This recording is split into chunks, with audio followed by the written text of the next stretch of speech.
იაგო ბიტარიშვილი, მცხეთის რაიონის სოფელი ჩარდახი, იაგოს ღვინო. ბუნებრივი ღვინო არის პირველ რიგში ბუნებრივი და ეკოლოგიურად სუფთა მოწეული ყურძენი, რაც არ გამოიყენება ძლიერ მოქმედი შხამქემიკატები, ქიმიური სასუქები, სისტემური პრეპარატები და ასე შემდეგ. შემდეგ მარანში უკვე ღვინის დაყენების პროცესში არ ხდება ჩარევა. ანუ ბუნებრივად ხდება ყველა პროცესი.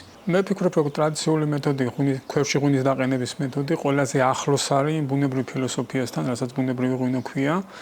ვინაიდან იმდენი წლის ისტორია აქვს ამ მეთოდს, რომ რა თქმა უნდა, მაშინ ყველაფერი ბუნებრივად ხდებოდა და არანაირი ხელოვნური ჩარევა არ ხდებოდა ღვინის დაყენების პროცესში. გარდა ამისა, იმ ბუნებრივი ღვინის მახასიათებლებზე ან პროცესზე, რომელზეც ჩვენ საუბრობთ, მაგალითად, კულტურული საფუარის არ გამოყენება დუღილის დროს, ხშირ შემთხვევაში შეიძლება გარკვეული პრობლემები შექმნას ამან.